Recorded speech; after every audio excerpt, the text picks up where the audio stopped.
Je m'appelle Sylvia et je n'aurais jamais imaginé que le pire moment de ma vie se produirait aux funérailles de mon mari. Je me tenais là dans ma robe noire, le tissu lâche autour de ma silhouette qui rétrécissait, regardant les gens défiler devant le cercueil de Donovan. 64 ans, et je me sentais antique. Le foulard de soie enroulé autour de ma tête était mon bouclier contre les regards du monde, cachant ce que la chimiothérapie m'avait volé. Chaque mèche de cheveux, chaque sourcil, chaque cil disparu. Donovan avait été mon encre pendant 38 ans. Quand le médecin a prononcé pour la première fois le mot cancer il y a 6 mois, sa main s'est resserrée autour de la mienne comme une bouée de sauvetage. Nous combattrons cela ensemble, a-t-il chuchoté. Et nous l'avons fait jusqu'à ce que son cœur lâche il y a 3 semaines, me laissant affronter cette bataille seul. Le salon funéraire était bondé. Donovan avait été aimé dans notre petite ville de Cedar Falls. Mais alors que j'acceptais les condoléances, je ne pouvais me défaire du sentiment que des yeux me suivaient, des murmures traînant dans mon sillage. La plupart venaient d'un coin de la pièce où ma belle-fille, Hélène, tenait court. Hélène avait épousé mon fils André il y a 12 ans, et dès le premier jour, elle avait clairement fait comprendre que je n'étais pas la bienvenue dans leur petit monde parfait. Elle était belle de cette façon tranchante et calculée. Des cheveux blonds toujours parfaitement coiffés, un maquillage impeccable, même à 7 heures du matin. Tout chez elle criait le contrôle, de ses ongles manucurés à ses sacs à main de créateurs qui coûtaient plus cher que le loyer mensuel de la plupart des gens. Pauvre André, je l'ai entendu dire à un groupe de voisins. Sa voix portant juste assez pour atteindre mes oreilles. Il a été si inquiet pour son héritage avec l'état de sa mère. Les factures médicales doivent être astronomiques. Mon estomac s'est serré. Elle disait, état, comme si c'était quelque chose de honteux, quelque chose que j'avais choisi. J'ai ajusté mon foulard, m'assurant qu'il couvrait chaque centimètre de mon cuir chevelu. André se tenait à côté de sa femme, hochant la tête à tout ce qu'elle disait. Mon cœur s'est brisé un peu plus. Mon fils, mon beau garçon sensible qui avait l'habitude de m'apporter des pissenlits et de les appeler des roses, était devenu un étranger. Hélène l'avait moulé en quelqu'un que je reconnaissais à peine. Le service était beau. Le pasteur Williams a parlé de la gentillesse de Donovan, de sa générosité, de la façon dont il avait aidé à reconstruire la grange de la famille Johnson après la tempête du printemps dernier. Les gens ont partagé des souvenirs qui m'ont fait sourire à travers mes larmes. Pendant un moment, je me suis senti entouré d'amour. Puis est venue la réception. Je me tenais près de la table des souvenirs en regardant des photos de Donovan au fil des ans quand j'ai senti une présence derrière moi. Je me suis retourné pour trouver Hélène, ses yeux bleus froids comme l'hiver. « Nous devons parler », a-t-elle dit, sa voix basse mais tranchante. « Pas ici, Hélène. Pas aujourd'hui. » Elle m'a attrapé le bras, ses ongles manucurés s'enfonçant dans ma peau. « Si, ici. Si, aujourd'hui. » Sa voix s'est élevée, attirant l'attention des personnes en deuil à proximité. « Je suis fatigué de cette mascarade, Sylvia. » « Quelle mascarade ? » J'ai gardé ma voix stable, bien que mon cœur s'emballe. « Ça ?» Elle a fait un geste de dégoût vers mon foulard. Cette pathétique tentative d'obtenir de la sympathie. Ne pense pas que je ne vois pas ce que tu fais. Les gens se retournaient maintenant, formant un cercle lâche autour de nous. André est apparu aux côtés d'Hélène, l'air confus et embarrassé. « Hélène, s'il te plaît », a-t-il dit doucement. « Pas maintenant. » Mais elle était au-delà de l'écouter. Son visage était rouge de colère, ou peut-être de vin. Je pouvais le sentir dans son haleine. « Ta mère se croit si maligne, André.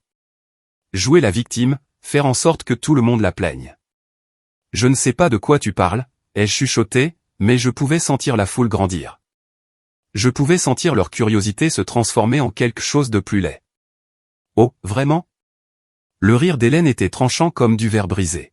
« Alors pourquoi ne montres-tu pas à tout le monde ce qu'il y a vraiment sous ce foulard ?» Avant que je puisse réagir, avant que quiconque puisse l'arrêter, Hélène s'est jetée en avant et a arraché le foulard de soie de ma tête. Le halètement qui a traversé la foule était audible. Je me tenais là, exposé. Mon cuir chevelu chauve pâle et vulnérable sous les lumières fluorescentes. Quelques personnes ont couvert leur bouche sous le choc. D'autres ont juste fixé. « Regardez », a crié Hélène, tenant mon foulard comme un trophée. « Regardez-la. » Elle s'est rasé la tête. Elle fait semblant d'avoir le cancer juste pour s'assurer l'héritage de Donovan. Elle pense que si elle a l'air assez malade, assez pitoyable, personne ne demandera pourquoi elle obtient tout. Les mots m'ont frappé comme des coups physiques. La pièce a tourné autour de moi alors que les rires commençaient. D'abord un gloussement nerveux de quelqu'un au fond, puis se propageant comme une traînée de poudre.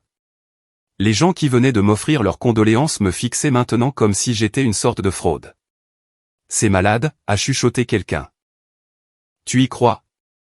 Aux funérailles de son propre mari. J'ai toujours pensé qu'il y avait quelque chose de louche chez elle. J'ai essayé de couvrir ma tête avec mes mains, essayé de trouver ma voix pour me défendre, mais les mots ne venaient pas.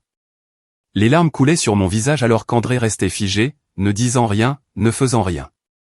Elle exploite ça depuis des mois, a continué Hélène, sa voix devenant plus forte avec chaque mot de soutien de la foule, agissant comme si elle mourait, faisant culpabiliser Donovan, le manipulant pour qu'il change son testament.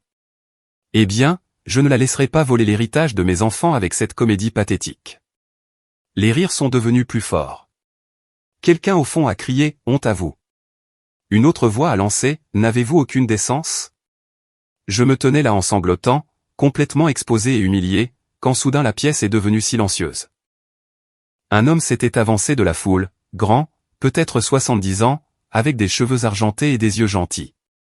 Je ne l'avais jamais vu avant, mais quelque chose chez lui semblait familier. Il s'est déplacé avec une autorité tranquille, et quand il a parlé, sa voix a porté à travers la pièce. « Ça suffit », a-t-il dit simplement. Sans un autre mot, il a retiré sa veste de costume sombre et l'a doucement placée sur ma tête, couvrant mon cuir chevelu avec une tendresse infinie. Ses mouvements étaient prudents, respectueux, comme s'il manipulait quelque chose de précieux. Puis il a regardé directement Hélène, et son expression s'est durcie. Quand il a parlé, ses mots étaient calmes, mais ils ont coupé le silence comme une lame. Elle ne fait semblant de rien, et vous n'aurez pas un centime. Le visage d'Hélène est devenu blanc. Le foulard est tombé de ses doigts soudainement mous. Qui êtes-vous, a-t-elle balbutié. L'homme a souri, mais cela n'a pas atteint ses yeux. Quelqu'un qui sait exactement ce que Donovan pensait de vous. La pièce était maintenant silencieuse comme la mort. Même les rires avaient cessé. André fixait l'étranger avec confusion tandis qu'Hélène avait l'air d'avoir vu un fantôme. L'homme s'est tourné vers moi, sa voix à nouveau douce. Venez, ma chère. Sortons-vous d'ici. Alors qu'il me guidait vers la porte, j'ai entendu Hélène derrière nous, sa voix aiguë et paniquée. Attendez, vous ne pouvez pas juste partir. Qui êtes-vous? Que vouliez-vous dire à propos de l'argent? Mais l'étranger ne s'est pas retourné. Il a juste continué à marcher, une main protectrice sur mon épaule, m'éloignant du pire moment de ma vie. Et alors que nous sortions dans l'air frais de l'après-midi, je ne pouvais me défaire du sentiment que cet homme mystérieux détenait la clé de secrets dont j'ignorais l'existence. 3 jours s'étaient écoulés depuis les funérailles, et je n'avais pas quitté ma maison. Chaque fois que je fermais les yeux, je pouvais entendre ce rire résonner dans ma tête. Je pouvais sentir le poids de ses regards sur mon cuir chevelu exposé. La veste de l'étranger pendait toujours dans mon placard. J'avais voulu la rendre, mais je n'avais aucune idée de qui il était ni comment le trouver. Je me suis assise dans le fauteuil inclinable de Donovan, celui dont il prétendait qu'il était parfaitement moulé à son corps après 20 ans d'utilisation, et je me suis laissé aller aux souvenirs. Parfois, c'est tout ce qu'on peut faire quand le présent fait trop mal, s'échapper dans le passé. Hélène m'avait toujours détesté, mais ça n'avait pas commencé comme ça. Quand André l'a ramenée à la maison pour la première fois il y a 12 ans, j'avais tellement essayé de l'accueillir. Je me souviens avoir passé tout un week-end à faire ses lasagnes préférées à partir de zéro, acheter des fleurs fraîches pour la chambre d'amis, même apprendre à faire ses cocktails sophistiqués qu'elle aimait. Madame Patterson, avait-elle dit ce premier soir, son sourire éclatant mais d'une certaine manière froid. Vous n'aviez vraiment pas besoin de vous donner tout ce mal. Appelez-moi Sylvia, s'il vous plaît, avais-je répondu en posant son martini. Nous sommes une famille maintenant. Mais la famille n'a jamais été ce qu'Hélène voulait de moi. Ce qu'elle voulait, c'était de la distance. Ça a commencé petit. Des commentaires sur la façon dont la maison était si pittoresque mais avait vraiment besoin d'être modernisée. Des suggestions que peut-être André méritait une mère plus sophistiquée. De petites piques sur mes vêtements, mes cheveux, la façon dont je prononçais certains mots. Maman est d'une génération différente, disait André, essayant de maintenir la paix. Mais à chaque fois, il se déplaçait un peu plus vers le côté d'Hélène, un peu plus loin du mien. Le pire était de regarder mon fils changer. André avait été un garçon si aimant, m'apportant toujours des fleurs sauvages, insistant pour aider à préparer le dîner, même quand il était tout petit. Il me parlait de ses rêves, ses peurs, ses espoirs. Nous avions l'habitude de parler pendant des heures. Mais Hélène a changé cela lentement, méthodiquement, comme un jardinier arrachant les mauvaises herbes. André, ta mère n'a pas besoin de connaître nos projets financiers, disait-elle. Ou, peut-être que nous ne devrions pas visiter si souvent. Ta mère semble débordée. Elle n'était jamais cruelle devant André, jamais évidente à ce sujet. Elle était trop intelligente pour ça. Au lieu de cela, elle attendait qu'il quitte la pièce pour faire ses petits commentaires. Vous savez, Sylvia, André a mentionné que vous l'appeliez au travail. Il est sous tellement de pression. Peut-être pourriez-vous essayer d'être moins en demande d'attention. Je voulais juste prendre de ses nouvelles, avais-je dit. Il avait l'air fatigué quand nous avons parlé la semaine dernière. C'est mignon, mais c'est un homme adulte maintenant. Il a besoin d'espace pour construire sa propre vie. Espace. C'était devenu le mot préféré d'Hélène. André avait besoin d'espace par rapport aux obligations familiales, d'espace par rapport aux vieilles traditions, d'espace par rapport à la façon de penser dépassée de sa mère. Et progressivement, je lui ai donné cet espace. Quel choix avais-je? J'ai regardé mon fils s'éloigner, conversation par conversation, visite par visite, jusqu'à ce que nous soyons des étrangers partageant une lignée et rien de plus. Le diagnostic de cancer il y a 6 mois aurait dû nous rapprocher. Aurait dû rappeler à André que le temps est précieux, que la famille compte. Et ce fut le cas pendant environ une semaine. Maman, je suis tellement désolé, avait-il pleuré quand je le lui ai dit. Nous traverserons cela ensemble. Mais Hélène avait d'autres idées. Es-tu sûr de vouloir faire subir ce stress émotionnel à André, m'avait-elle demandé en privé le lendemain. Tu sais à quel point il est sensible. Peut-être vaudrait-il mieux que tu gères cela discrètement avec tes propres médecins. Mais c'est mon fils, avais-je chuchoté. Exactement. C'est pourquoi tu devrais le protéger d'une douleur inutile. Alors je l'ai fait. J'ai protégé mon fils de savoir à quel point j'avais peur. Comment les traitements me rendaient si malade que je ne pouvais pas manger pendant des jours. Comment je m'asseyais parfois dans ma voiture après les séances de chimiothérapie et pleurais jusqu'à ne plus pouvoir respirer. Je l'ai protégé de me voir perdre mes cheveux, ma force, mon espoir. Donovan avait été furieux. Elle le manipule, avait-il dit après une autre visite annulée. André ne voit-il pas ce qu'elle fait? Mais André ne pouvait pas le voir. Ou peut-être qu'il ne le voulait pas. L'amour nous rend aveugles parfois. Et mon fils aimait sa femme avec l'intensité désespérée de quelqu'un qui avait été convaincu qu'il n'était pas digne de cet amour. J'étais perdu dans ces souvenirs douloureux. Quand la sonnette a retenti, mon cœur a bondi. Depuis les funérailles, j'avais peur des visiteurs, peur de plus d'humiliation, plus de jugement. Mais quand j'ai regardé par le Judas, j'ai vu l'étranger des funérailles debout sur mon porche. Il avait l'air différent à la lumière du jour, plus vieux, plus doux. Il tenait un petit bouquet de marguerites, mes fleurs préférées, bien que je n'ai aucune idée de comment il pouvait savoir cela. J'ai ouvert la porte lentement, portant toujours sa veste sur ma chemise de nuit. « Bonjour, Sylvia », a-t-il dit, et sa voix était bienveillante. « J'espère que ça ne vous dérange pas que je passe. Je voulais prendre de vos nouvelles. »« Je ne connais même pas votre nom, » ai-je dit. « Je devrais vous rendre votre veste. Gardez-la aussi longtemps que vous en aurez besoin. Je m'appelle Marcus. » Il a marqué une pause, étudiant mon visage. Marcus Patterson. Patterson, mon nom de femme mariée.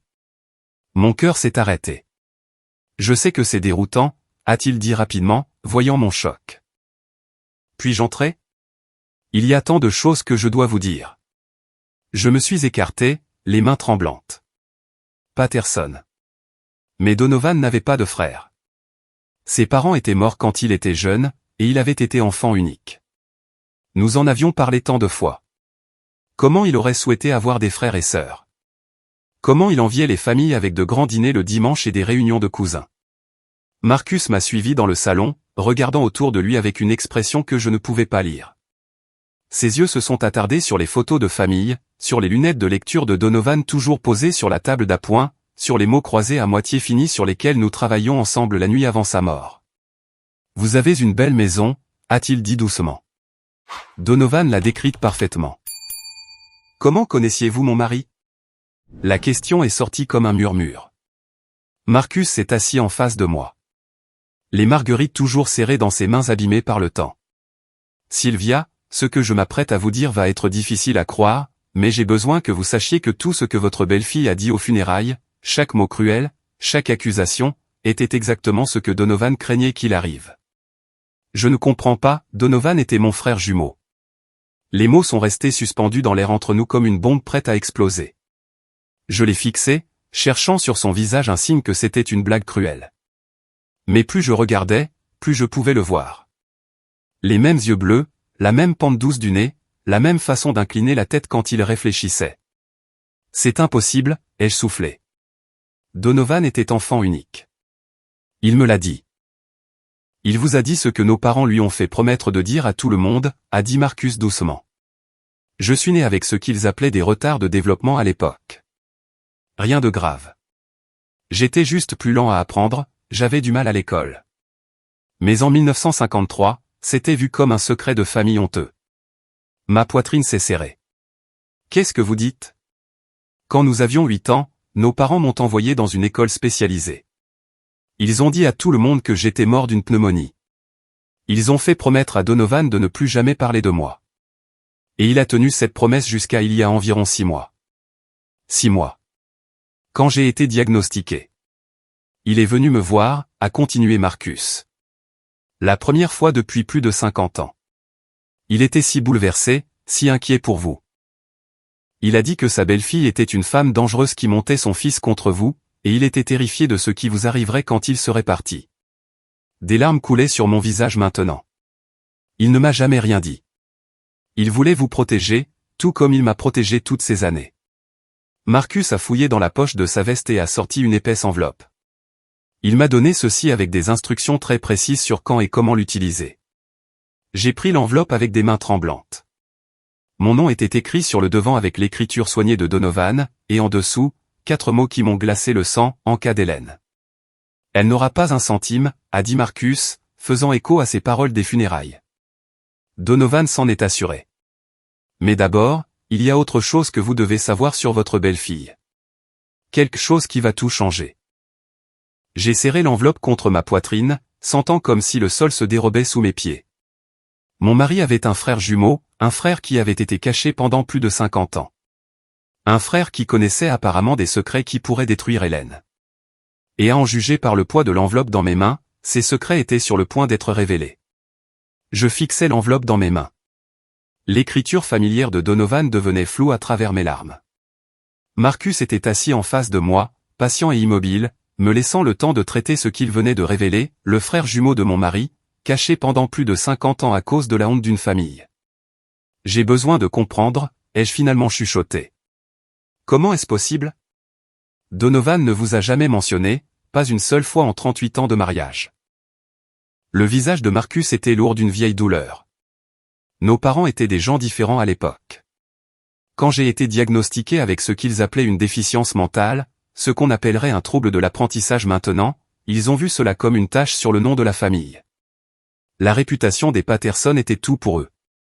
Il s'est levé et a marché jusqu'à la fenêtre, regardant le jardin que Donovan avait entretenu avec tant de soin. L'histoire qu'ils ont racontée était que je suis mort d'une pneumonie quand nous avions 8 ans. Ils ont même organisé de fausses funérailles, ont fait jeter de la terre à Donovan sur un cercueil vide. Sa voix s'est brisée. Pouvez-vous imaginer faire enterrer à un enfant son frère jumeau alors que ce frère était encore vivant? Mon cœur souffrait pour eux deux. Où vous ont-ils envoyé? Willowbrook State School à New York. C'était un endroit terrible, Sylvia. Les enfants comme moi y étaient stockés, oubliés. Mais j'ai survécu. Et quand j'ai eu 18 ans, j'en suis sorti et j'ai fait mon chemin dans le monde. Est-ce que Donovan savait où vous étiez? Pas avant que je le trouve. Marcus s'est retourné vers moi, les yeux brillants de larmes non versées. Il m'a fallu 40 ans pour le retrouver. 40 ans à chercher mon frère jumeau, me demandant s'il se souvenait même de moi. Quand je l'ai finalement trouvé il y a 3 ans, il s'est effondré et a pleuré pendant 1 heure. 3 ans.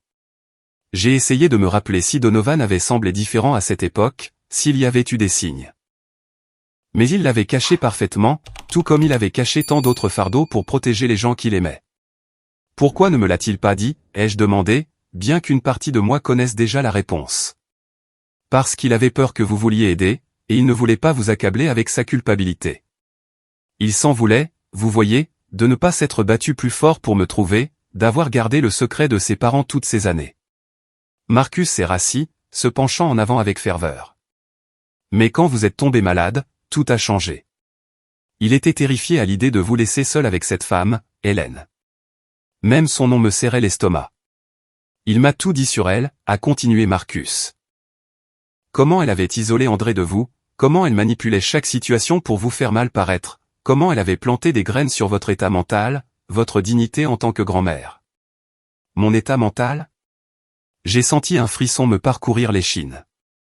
Elle a dit aux gens que vous deveniez oublieuse, instable, préparant le terrain pour contester tout héritage que vous pourriez recevoir. La mâchoire de Marcus s'est crispée. Donovan en était malade. Il a dit qu'elle parlait déjà de vous mettre dans une maison de retraite après sa mort. Les pièces du puzzle s'assemblaient, créant une image si laide que je pouvais à peine la comprendre. Elle voulait que je disparaisse complètement. Et elle travaille sur André depuis des années, le convainquant que vous soutenir financièrement serait un fardeau pour leurs futurs enfants, lui faisant croire que l'amour vache était ce dont vous aviez besoin. J'ai pensé à la distance croissante de mon fils, sa réticence à visiter, la façon dont il semblait toujours mal à l'aise quand j'appelais. Hélène l'avait-elle vraiment manipulé à ce point ? Ouvrez l'enveloppe, a dit Marcus doucement. Donovan voulait que vous sachiez tout. Avec des mains tremblantes, j'ai déchiré le sceau. À l'intérieur se trouvaient plusieurs documents et, sur le dessus, une lettre de l'écriture de Donovan. J'ai reconnu l'écriture soignée. La façon dont il mettait les points sur les i et les barres sur les t. Mon nom en haut était écrit avec une telle tendresse que ma poitrine me faisait mal. Ma très chère Sylvia, ai-je lu à haute voix, ma voix à peine un murmure. Si tu lis ceci, alors je suis parti. Et Marcus est venu t'aider comme nous l'avions prévu. D'abord, tu dois savoir que chaque jour avec toi a été un cadeau. Tu es la femme la plus forte et la plus généreuse que j'ai jamais connue, et je t'ai aimé de chaque souffle de mon corps. J'ai dû arrêter de lire, submergé par le chagrin. Marcus s'est penché et a serré ma main. Prenez votre temps, a-t-il dit doucement. J'ai essuyé mes yeux et continué. Je dois te dire que j'observe Hélène attentivement depuis des années, documentant son comportement, te protégeant de façon que tu n'as jamais su. Elle est dangereuse, Sylvia, et je ne pouvais pas supporter l'idée de te laisser sans défense contre sa manipulation. Mes mains tremblaient si fort que je pouvais à peine tenir le papier. Que voulait-il dire par « documenter son comportement » ? Marcus a attrapé un autre papier dans l'enveloppe. Il voulait dire ceci. Il m'a tendu ce qui ressemblait à un rapport dactylographié, épais de plusieurs pages, 3 ans d'observation, de conversation, d'incidents, tous soigneusement datés et documentés. J'ai scanné la première page, mes yeux s'écarquillant à chaque entrée. 15 mars 2021, Hélène a dit à André que Sylvia a appelé 6 fois hier pour demander de l'argent. Vérification des relevés téléphoniques, Sylvia a appelé une fois pour souhaiter un joyeux anniversaire à André. 3 juin 2021, Hélène a suggéré à André que Sylvia devient confuse et pourrait avoir besoin de surveillance. Observez Sylvia le même jour, vive comme toujours. A aidé un voisin à remplir ses papiers d'impôt. 10 septembre 2021, entendu Hélène au téléphone dire à une amie que Sylvia devient bizarre avec l'argent et qu'on ne devrait probablement pas lui faire confiance pour les décisions financières. Aucune preuve de problème financier ou de comportement préoccupant de la part de Sylvia. Page après page de mensonges, de manipulations et de cruauté calculée. Chaque entrée était comme un couteau dans mon cœur. Pas seulement à cause de ce qu'Hélène avait fait, mais à cause de ce que mon fils avait cru. Il me protégeait depuis le début, ai-je chuchoté. Il vous protégeait tous les deux, a dit Marcus. André aussi, à sa façon. Donovan savait qu'un jour son fils aurait besoin de voir la vérité sur sa femme. J'ai feuilleté d'autres pages, trouvant des relevés bancaires, des copies de mails, même des photographies. Comment a-t-il eu tout ça ? Donovan était plus intelligent qu'Hélène ne le pensait. Il a commencé à enregistrer les conversations téléphoniques après qu'elle a essayé de convaincre André de vous mettre dans une maison de retraite alors que vous étiez encore en bonne santé. Il a installé des caméras de sécurité autour de la maison après qu'elle a commencé à fouiller dans vos papiers personnels quand vous ne regardiez pas, elle fouillait dans mes papiers. Elle cherchait des informations financières, des polices d'assurance, tout ce qu'elle pouvait utiliser. Elle a même essayé d'obtenir vos dossiers médicaux en prétendant être votre belle-fille organisant des soins. L'expression de Marcus s'est assombrie. Elle planifie cela depuis longtemps, Sylvia. Je me sentais malade. Toutes ces années, je pensais qu'Hélène ne m'aimait tout simplement pas. Je n'avais jamais imaginé qu'elle travaillait activement à détruire ma relation avec mon fils, complotant pour voler ma maison, ma sécurité, ma dignité. Il y a plus, a dit Marcus doucement, pointant un autre document dans l'enveloppe. Celui-ci avait l'air officiel avec l'entête d'un cabinet d'avocats en haut. En lisant, mon souffle s'est bloqué dans ma gorge. C'était un testament. Le vrai testament de Donovan datait de seulement 2 mois avant sa mort.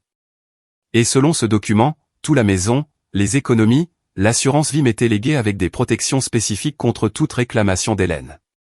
Mais l'avocat a lu un testament différent lors de la lecture la semaine dernière, ai-je dit, confuse.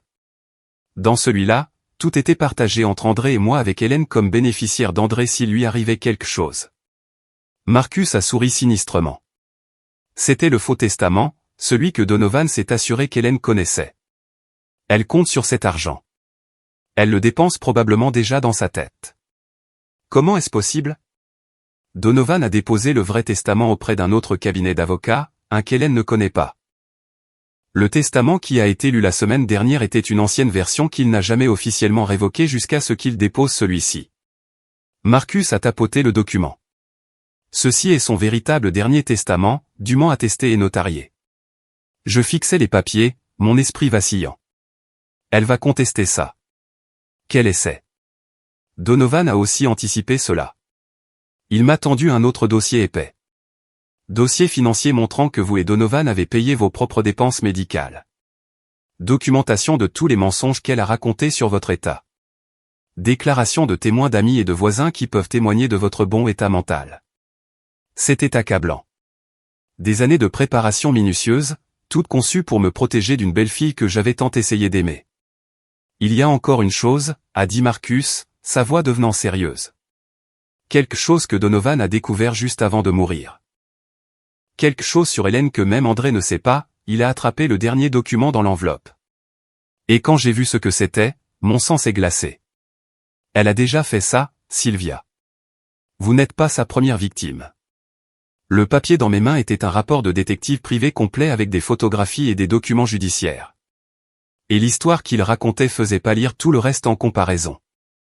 Hélène avait été mariée auparavant, 2 fois, et les mères de ses 2 maris précédents étaient mortes dans des circonstances suspectes, laissant tout à leur fils, et par extension à elle. J'ai levé les yeux vers Marcus, mon visage blanc de choc. André est en danger. Marcus a hoché la tête sinistrement. Donovan le pensait aussi. C'est pourquoi il s'est assuré que cette information serait révélée après sa mort. Il ne pouvait pas risquer qu'Hélène découvre ce qu'il savait pendant qu'il était en vie. Nous devons le prévenir. Nous le ferons. Mais d'abord, nous devons nous assurer qu'elle ne peut plus vous faire de mal. Demain matin, nous allons rendre visite au vrai avocat, et nous allons nous assurer que le vrai testament de Donovan est exécuté exactement comme il l'avait prévu. J'ai serré les documents contre ma poitrine, me sentant submergée, terrifiée et reconnaissante à la fois. Mon mari m'avait protégé même au-delà de la tombe, et maintenant son frère caché était là pour mettre en œuvre cette protection. Mais en regardant les preuves des crimes passés d'Hélène, je ne pouvais me défaire du sentiment que ce n'était que le début. Une femme qui avait tué 2 fois n'hésiterait pas à tuer à nouveau, surtout quand ses plans soigneusement établis s'effondraient. Et j'étais la seule chose qui se dressait entre elle et tout ce qu'elle avait travaillé si dur pour voler. Le cabinet d'avocats Hartwell, Morrison et Associates n'avait rien à voir avec le cabinet modeste où le faux testament de Donovan avait été lu. Ce cabinet du centre-ville occupait 3 étages d'un bâtiment en verre étincelant avec des sols en marbre et des peintures à l'huile qui coûtaient probablement plus que mon revenu annuel.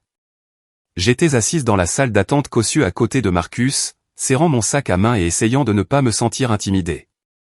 Madame Patterson. Un homme distingué dans la soixantaine s'est approché de nous, ses cheveux argentés parfaitement coiffés et son costume clairement coûteux. Je suis Edward Morrison. Je suis tellement désolé pour votre perte. Marcus s'est levé et lui a serré la main. Monsieur Morrison, merci de nous recevoir avec un si court préavis. Voici Sylvia, la veuve de Donovan. Bien sûr, veuillez entrer dans mon bureau. Il nous a conduits dans un couloir bordé de livres juridiques et dans un bureau d'angle avec des fenêtres du sol au plafond donnant sur la ville. Je dois dire, Madame Patterson, votre mari était l'un des clients les plus minutieux avec qui j'ai jamais travaillé. Il a pensé à tout. J'essaie encore de comprendre comment il a réussi à garder 2 testaments sans que je le sache, ai-je dit, m'installant dans un fauteuil en cuir qui coûtait probablement plus que mon canapé. Monsieur Morrison a souri avec sympathie. Donovan était très soucieux de vous protéger, surtout après son diagnostic. Il est venu me voir il y a environ 8 mois, juste au moment où vous commenciez votre traitement contre le cancer. 8 mois. Avant même que ses propres problèmes cardiaques ne commencent. Il était assez angoissé à propos de votre belle-fille, a continué Monsieur Morrison, sortant un dossier épais. Il sentait qu'elle était une menace pour votre bien-être et voulait s'assurer que vous seriez protégé après sa mort. Le testament que nous avons préparé comprend des dispositions très spécifiques. Il a ouvert le dossier et a commencé à lire. La résidence principale au 47 Maple Street, y compris tous les meubles et biens personnels, est laissée entièrement à Sylvia Rose Patterson. La maison ne peut être vendue, hypothéquée ou transférée sans le consentement écrit exprès de Madame Patterson, et elle conserve le droit d'y vivre pour le reste de sa vie naturelle. J'ai senti les larmes piquer mes yeux. Donovan s'était assuré que je ne pourrais jamais être forcé de quitter notre maison. Le compte d'épargne contenant environ 230 000 $ est également laissé entièrement à Madame Patterson, tout comme la police d'assurance vie évaluée à 500 000 $. 730 000 $. Plus d'argent que je n'avais jamais rêvé d'avoir. Mais M. Morrison n'avait pas fini. De plus, il y a une disposition concernant votre fils, André. Il héritera de 50 000 $ directement, mais le reste de ce qui aurait été son héritage, environ 300 000 $, est détenu en fiducie. Quel genre de fiducie, a demandé Marcus. Une très spécifique. André ne peut accéder à ces fonds que s'il remplit certaines conditions. Monsieur Morrison a ajusté ses lunettes. Premièrement, il doit suivre au moins 6 mois de thérapie familiale avec sa mère. Deuxièmement, toute contestation judiciaire de ce testament ou tentative de contester l'héritage de Madame Patterson entraînera la perte immédiate des fonds de la fiducie. Mon cœur me faisait mal. Même dans la mort, Donovan essayait de me ramener notre fils. Il y a plus, a dit Monsieur Morrison. Si André divorce de sa femme actuelle dans les 5 ans suivant la mort de Donovan, la totalité des 300 000 $ lui devient immédiatement disponible. Mais s'il reste marié à Hélène, l'argent reste en fiducie jusqu'à ce qu'il ait 65 ans. Marcus a laissé échapper un sifflement bas. Donovan a vraiment bien réfléchi à tout ça. Il était extrêmement préoccupé par l'influence d'Hélène sur André, a expliqué Monsieur Morrison. Il pensait que la pression financière pourrait aider son fils à voir la situation plus clairement. Mais comment savons-nous qu'André choisira l'argent plutôt que sa femme, ai-je demandé. L'expression de Monsieur Morrison est devenue sérieuse. Parce que Madame Patterson, Donovan a laissé des instructions pour que des informations supplémentaires soient révélées à André à des intervalles spécifiques. Des informations qui pourraient changer sa perspective sur son mariage. Il a sorti un autre dossier. Votre mari a engagé un détective privé pour faire des recherches sur les antécédents d'Hélène. Ce qu'ils ont trouvé est troublant. J'avais déjà vu une partie de cela la nuit précédente, mais l'entendre exposé en termes juridiques le rendait encore plus effrayant.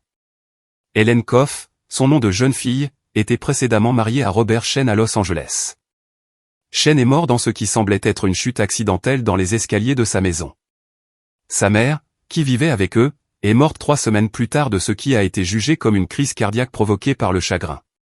Hélène a tout hérité, environ 400 000 $.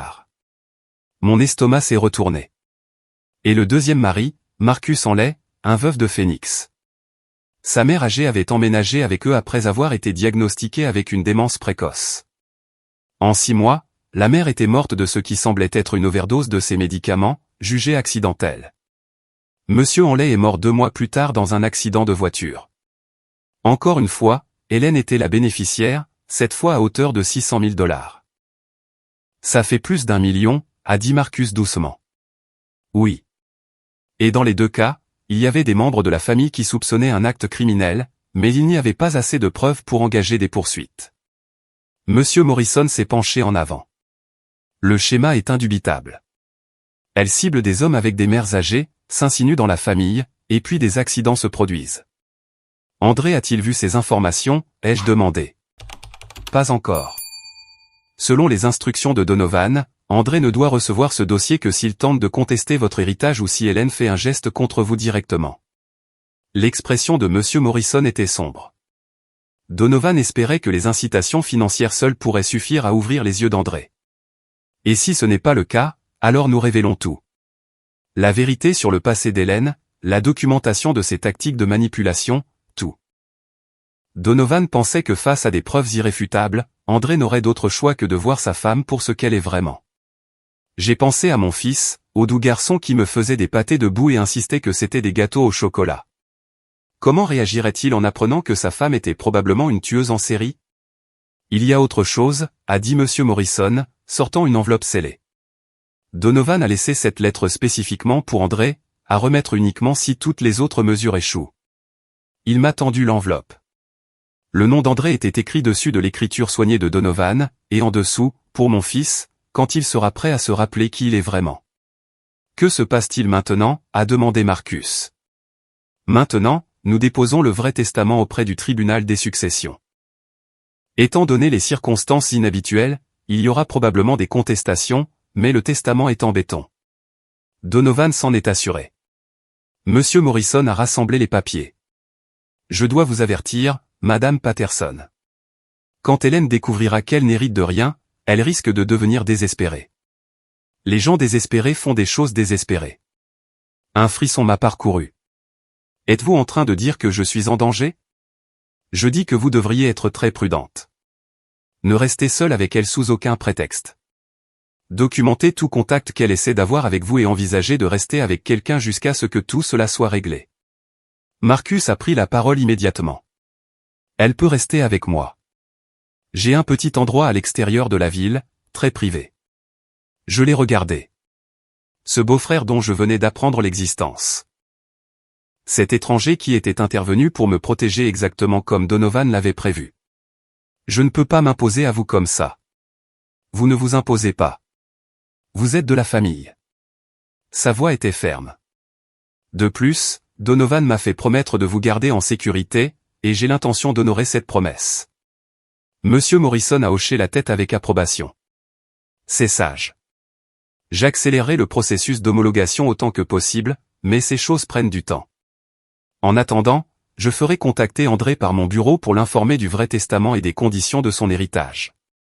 Alors que nous nous préparions à partir, j'avais une dernière question. Monsieur Morrison, selon votre opinion professionnelle, André choisira-t-il l'argent plutôt que sa femme? L'avocat est resté silencieux un long moment. Madame Patterson, je pratique le droit depuis 35 ans. J'ai vu des familles déchirées par l'avidité, l'amour, la loyauté et la peur. D'après mon expérience, quand quelqu'un est enfin confronté à la vérité sur une personne qu'il aime, il doit faire un choix entre ce qu'il veut croire et ce qu'il sait être réel. Il nous a raccompagnés à la porte. Votre fils semble être un homme bien qui a été manipulé par une experte, mais c'est aussi le fils de Donovan, ce qui signifie qu'il a une forte fibre morale sous toute cette manipulation. La question est de savoir si Hélène a enfoui cette fibre morale trop profondément pour l'atteindre. En quittant le bâtiment, j'avais l'impression d'entrer dans un nouveau chapitre de ma vie. Pour la première fois depuis la mort de Donovan, j'avais de l'espoir.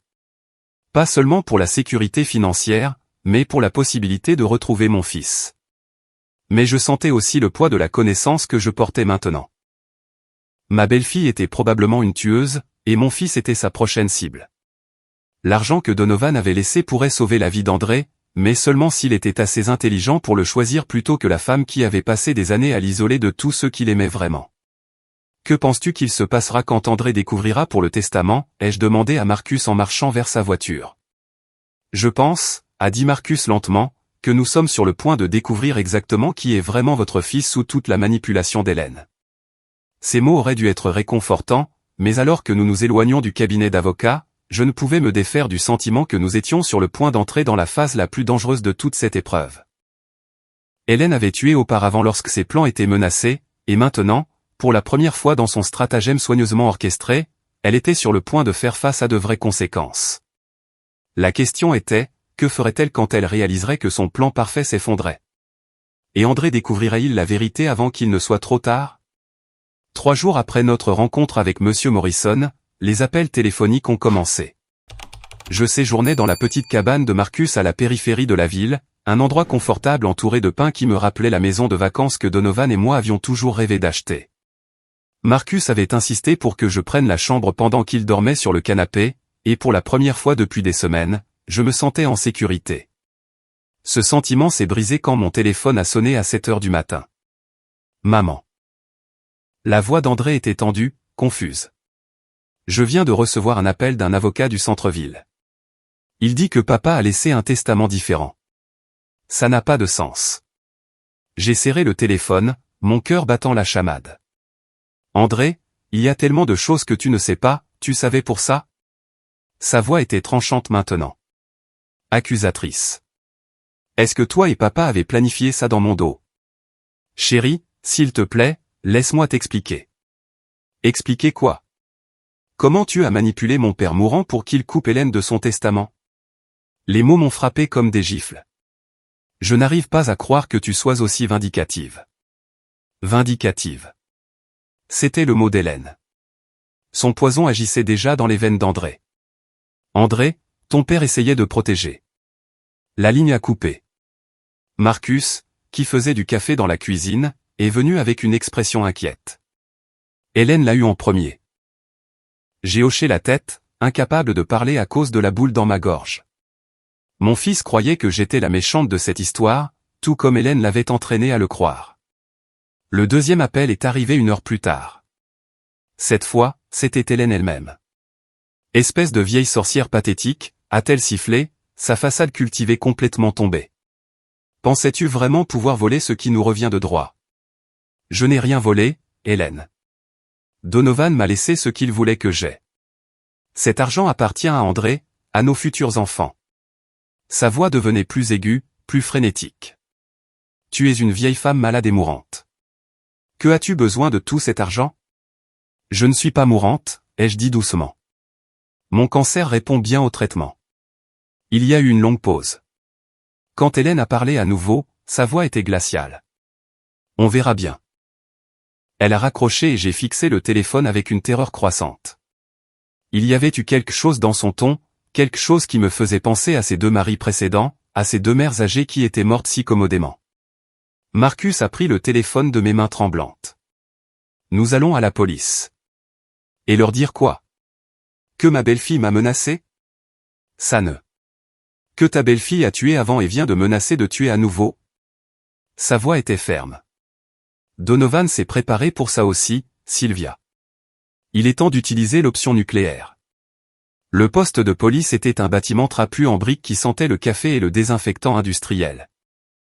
La détective Sarah Chen, aucun lien avec le premier mari d'Hélène, nous a-t-elle assuré, était une femme dans la quarantaine avec des yeux gentils et l'expression fatiguée de quelqu'un qui en avait trop vu.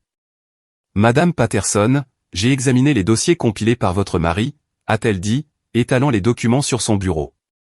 C'est une documentation exhaustive de harcèlement et de manipulation psychologique. Mais ce qui m'inquiète le plus, c'est ceci. Elle a tapé sur le rapport du détective privé concernant les mariages précédents d'Hélène. 2 morts suspectes à Los Angeles, 2 autres à Phoenix, toutes selon le même schéma. Des mères âgées mourant peu avant leur fils avec Hélène comme principale bénéficiaire. La détective Chen nous a regardés. J'ai été en contact avec les enquêteurs dans les 2 villes. Ils ont rouvert ces dossiers. Pouvez-vous l'arrêter? A demandé Marcus. Pas encore, mais nous pouvons enquêter et nous pouvons fournir une protection à Madame Patterson si elle se sent menacée. La détective s'est penchée en avant. A-t-elle fait des menaces directes? Je lui ai parlé de l'appel téléphonique, du ton dans la voix d'Hélène quand elle a dit « on verra bien ». C'est suffisant pour l'amener pour interrogatoire, a dit la détective Chen. Parfois, un peu de pression suffit pour faire un faux pas à quelqu'un. Elle avait tort. Hélène était trop intelligente pour faire un faux pas sous interrogatoire. Mais ce que la détective n'avait pas anticipé, c'était à quel point Hélène deviendrait désespérée quand elle réaliserait que les murs se refermaient. Ce soir-là, j'étais assise dans le salon de Marcus en train de lire quand j'ai entendu une voiture s'arrêter dehors. À travers les rideaux, je pouvais voir la Honda d'André dans l'allée. « Reste ici », a dit Marcus, mais j'étais déjà en train de me diriger vers la porte. André se tenait seul sur le porche, les mains enfoncées profondément dans ses poches. Il semblait plus vieux d'une certaine manière, comme si les événements des derniers jours l'avaient vieilli de plusieurs années.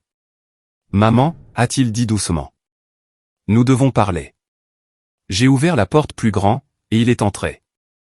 Ses yeux ont parcouru la petite cabane confortable, s'attardant sur les photos de famille que Marcus avait placées sur la cheminée, des photos de lui et Donovan enfant avant leur séparation.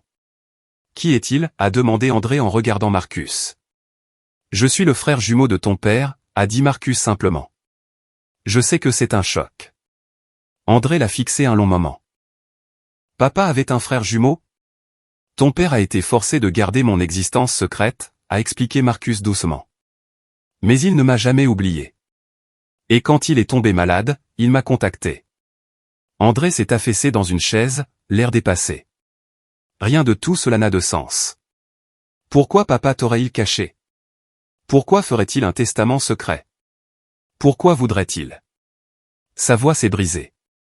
Pourquoi essaierait-il de détruire mon mariage? Parce que ton mariage te détruit, a dit Marcus doucement. Et ton père t'aimait trop pour regarder ça arriver. Vous ne comprenez pas, a dit André, sa voix s'élevant. Hélène m'aime. Elle a tout abandonné pour être avec moi. Sa carrière, ses amis. Elle dépend de moi. André, ai-je dit doucement. Il y a des choses sur Hélène que tu ne sais pas, encore des mensonges? Il a ri amèrement. D'abord, tu fais semblant d'avoir le cancer pour obtenir de la sympathie. Je ne fais pas semblant d'avoir le cancer. Les mots ont explosé hors de moi. J'ai un cancer du sein de stade 2. Je suis en chimiothérapie depuis 6 mois et j'ai perdu mes cheveux parce que j'essaie de sauver ma vie. Le visage d'André est devenu blanc. Mais Hélène a dit. Hélène a menti. Marcus a sorti le dossier de documentation de Donovan. Ton père a passé 3 ans à documenter chaque mensonge qu'elle a raconté, chaque manipulation, chaque tentative de t'isoler de ta mère. André a pris le dossier avec des mains tremblantes. En lisant, j'ai vu son expression passer de la confusion à l'incrédulité puis à l'horreur. Ça dit qu'elle a raconté aux gens que maman devenait sénile, a-t-il chuchoté. Mais maman ne l'est pas, tu ne le es pas. Je n'ai jamais montré de signe de démence ou de déclin mental, ai-je dit doucement. Tu peux demander au docteur Williams, tu peux demander à n'importe lequel de nos voisins. Ton père a documenté la vérité parce qu'il savait qu'Hélène essaierait de me peindre comme incompétente. André continuait de lire, son visage devenant plus pâle à chaque page. Elle m'a dit que tu m'avais appelé au travail 6 fois en un jour pour demander de l'argent. Mais ça dit que tu n'as appelé qu'une fois pour me souhaiter joyeux anniversaire. Te souviens-tu de ce jour-là, André? Te souviens-tu de ce que tu m'as dit quand j'ai appelé? Son visage s'est décomposé. J'ai été bref avec toi. Froid. J'ai dit que j'étais trop occupé pour parler parce qu'Hélène m'avait dit que tu étais collante et inappropriée. Ton père a entendu cette conversation, a dit Marcus doucement. Ça lui a brisé le cœur. André pleurait maintenant. De vilains sanglots qui secouaient tout son corps. Qu'est-ce que j'ai fait? Comment ai-je pu croire tout ça? Comment ai-je pu te traiter comme ça? Je me suis assise à côté de lui, mettant mes bras autour de lui pour la première fois depuis des années. Parce qu'elle est très douée dans ce qu'elle fait, chérie. Elle a eu des années de pratique. Pratique? André m'a regardé avec des yeux rouges et gonflés. Marcus a échangé un regard avec moi et j'ai hoché la tête. C'était le moment. André, ai-je dit doucement. Hélène a été mariée avant. 2 fois. Et les 2 fois, les mères de ses maris sont mortes dans des circonstances suspectes, suivies par les maris eux-mêmes. André s'est figé complètement. Qu'est-ce que tu dis? Nous disons que ta femme est très probablement une tueuse en série, a dit Marcus sans détour. Et toi et ta mère êtes ses cibles actuelles. André s'est levé d'un bond, le visage rouge de colère. C'est insensé. Vous êtes tous les 2 fous si vous pensez. Il a été coupé par le bruit d'une portière de voiture qui claquait dehors. Par la fenêtre, nous pouvions voir Hélène sortir de sa BMW, le visage tordu de rage. Comment nous a-t-elle trouvés? A marmonné Marcus. GPS sur le téléphone d'André, ai-je réalisé, mon cœur commençant à s'emballer. Hélène n'a pas frappé. Elle a fait irruption par la porte comme un ouragan, ses cheveux parfaitement coiffés en désordre, son maquillage coulé. Vous voilà, a-t-elle grogné en me pointant du doigt. À vous cacher avec vos théories du complot et vos mensonges. Hélène, calme-toi, a dit André, mais elle l'a ignoré. Sais-tu ce qu'elle a fait? Hélène s'est tournée vers André, les yeux flamboyants. Elle a convaincu la police d'enquêter sur moi. Sur moi. Comme si j'étais une sorte de criminel. Peut-être parce que tu es une criminelle, a dit Marcus doucement. La tête d'Hélène a claqué vers lui. Et qui diable es-tu censé être? Je suis le frère de Donovan. Celui qu'il pensait mort. Pour la première fois depuis son arrivée, Hélène a semblé ébranlée. C'est impossible. Donovan n'avait pas de frère. En fait, si, a dit André doucement, et quelque chose dans son ton a fait se figer Hélène. J'ai vu les certificats de naissance, les dossiers d'adoption. Tout est réel. Le masque d'Hélène glissait, révélant quelque chose de laid en dessous. André, chéri, ils te mentent. Ne vois-tu pas ça? Ils essaient de te monter contre moi. Comme Robert Chen, a demandé Marcus sur le ton de la conversation. Où Marcus en l'est?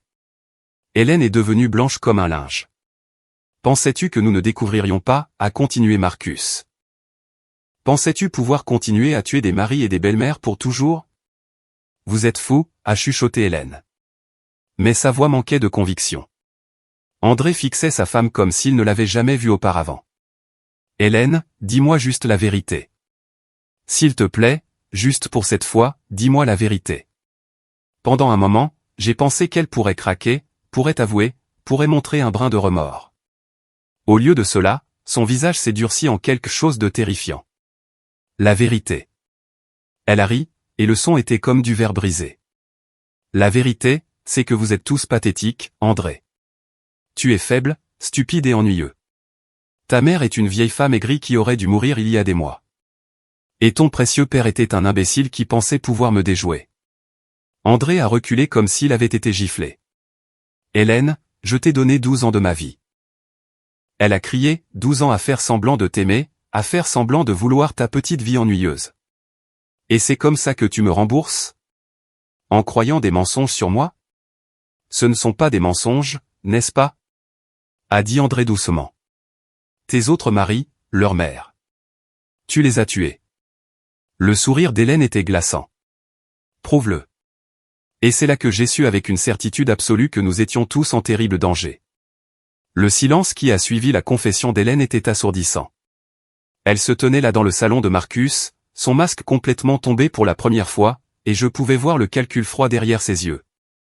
Elle décidait quelque chose, pesant ses options, et je savais avec une clarté cristalline qu'aucun de nous n'était en sécurité. André fixait sa femme comme s'il ne l'avait jamais vue auparavant. Hélène, a-t-il chuchoté, s'il te plaît, dis-moi que tu ne l'as pas fait. S'il te plaît, dis-moi que tu n'es pas, elle a ri, un son comme de la glace qui craque.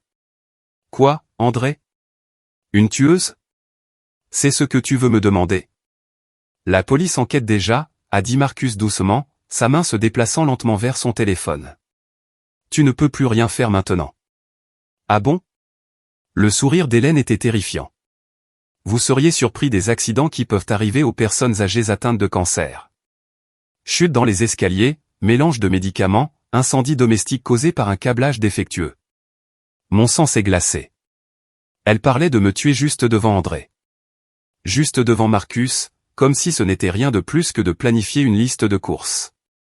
Tu es malade, a dit André en reculant d'elle. Tu es vraiment, véritablement malade. Je suis pragmatique, a claqué Hélène. Sais-tu combien d'argent ta famille a? Sais-tu ce que nous aurions pu faire avec cet argent? Mais non, tu devais être loyal à maman. Tu devais t'inquiéter des sentiments de papa chéri. C'est ma famille. Ce sont des obstacles. La voix d'Hélène est montée en un hurlement. Tout comme la mère de Robert était un obstacle. Tout comme la mère de Marcus était un obstacle. Tout comme, elle m'a pointé du doigt, elle est un obstacle. André pleurait maintenant, mais ce n'était pas des larmes de tristesse. C'était des larmes de rage. Comment as-tu pu? Comment as-tu pu me faire croire tous ces mensonges sur ma mère? Parce que tu es faible, a craché Hélène. Tu voulais les croire. Tu voulais une excuse pour t'éloigner d'elle parce que prendre soin de parents vieillissants est un travail difficile et tu es trop égoïste pour faire un travail difficile. Les mots ont frappé André comme des coups physiques. Mais je pouvais voir quelque chose changer dans son visage.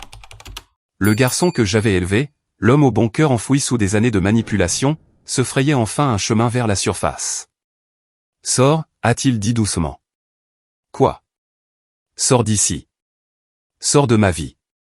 C'est fini. » L'expression d'Hélène est passée de la fureur à la panique. « André, non, tu ne comprends pas. J'ai fait ça pour nous. Tout ce que j'ai fait, c'était pour nous. Tu as tué des gens. J'ai tué des gens qui étaient sur notre chemin. Des gens qui nous auraient rendus malheureux. » Elle a attrapé son bras, ses ongles s'enfonçant dans sa peau. « Ne vois-tu pas ? Nous pouvons toujours tout avoir. L'argent, la maison, la vie que nous avions prévue. » André s'est dégagé d'elle brusquement. « Je ne veux rien de tout ça. Pas si ça vient d'un meurtre. »« Tu fais une erreur, » a dit Hélène, sa voix tombant vers quelque chose de bas et dangereux. « Une énorme erreur. » C'est alors que j'ai remarqué que Marcus avait réussi à composer le 911 sur son téléphone, le tenant bas pour qu'Hélène ne le voie pas. Les secours arrivaient. Mais arriverait-il à temps ? Hélène a semblé sentir que le contrôle lui échappait. Ses yeux ont darté entre nous trois, et je pouvais la voir faire des calculs. Si elle tombait, elle allait nous emmener avec elle. Elle a fouillé dans son sac à main et pendant un moment, j'ai cru qu'elle pourrait avoir une arme à feu. Au lieu de cela, elle a sorti une petite fiole en verre remplie d'un liquide clair. « Savez-vous ce que c'est » a-t-elle demandé sur le ton de la conversation. « C'est de l'insuline. Parfaitement inoffensif pour un diabétique à la bonne dose. Mais pour quelqu'un qui n'est pas diabétique, surtout quelqu'un affaibli par des traitements contre le cancer, elle a souri. Ça provoque un choc hypoglycémique. Ça ressemble juste à une crise cardiaque. Hélène, range ça, a dit André, la voix tremblante. Je porte ça sur moi depuis des semaines, a-t-elle continué comme s'il n'avait pas parlé. Attendant le bon moment. J'allais l'utiliser après les funérailles, faire croire que le chagrin avait déclenché une urgence médicale. Mais ensuite, ce stupide testament a tout gâché. Elle a fait un pas vers moi, et Marcus s'est déplacé pour bloquer son chemin. « Écartez-vous de mon chemin, vieil homme. » Je ne crois pas, non. Le rire d'Hélène était hystérique maintenant. Vous pensez pouvoir m'arrêter ? Je m'en suis tiré 4 fois déjà. 4 fois. Et je m'en serais tiré encore si Donovan n'avait pas été aussi paranoïaque. 5 fois, a dit André doucement. Hélène s'est tournée vers lui, confuse. Quoi ? Tu as dit 4 fois. Mais ce serait Robert, sa mère, Marcus et sa mère. Ça ne fait que 4 personnes, mais tu as mentionné 5 fois. Pour la première fois, Hélène a semblé ébranlée. J'ai fait un lapsus. Mais André secouait la tête. Non, tu as dit 5 fois parce qu'il y avait quelqu'un d'autre, n'est-ce pas ? Quelqu'un avant Robert. André. C'était qui, Hélène ? Qui était ta première victime ? Le calme d'Hélène s'est complètement fissuré. Ça n'a pas d'importance. C'était il y a longtemps. C'était ton premier mari, n'est-ce pas ? Celui dont tu m'as dit qu'il était mort dans un accident de voiture quand tu avais 22 ans. La voix d'André était horriblement calme. Comment l'as-tu vraiment tué ? Il allait me quitter. Les mots ont jailli d'elle comme une digue qui rompt. Il a découvert l'argent que je volais à son entreprise et il allait divorcer. Je ne pouvais pas le laisser ruiner ma vie. Alors tu l'as tué. C'était censé ressembler à un suicide, mais cette stupide enquête a traîné pendant des mois et j'ai dû quitter la ville. Hélène sanglotait maintenant, des années de mensonges soigneusement construits s'écroulant autour d'elle. Mais j'ai appris de mes erreurs. Je suis devenu meilleur. Au loin, je pouvais entendre des sirènes. L'appel de Marcus était passé. Hélène les a entendus aussi. Son visage est passé par une série d'expressions, panique, rage, et enfin un calme terrifiant. Si je tombe, a-t-elle dit doucement, je l'emmène avec moi. Elle s'est jetée vers moi avec la fiole d'insuline, mais André a été plus rapide.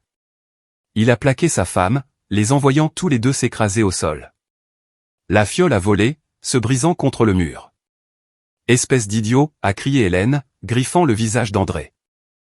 Tu as tout gâché.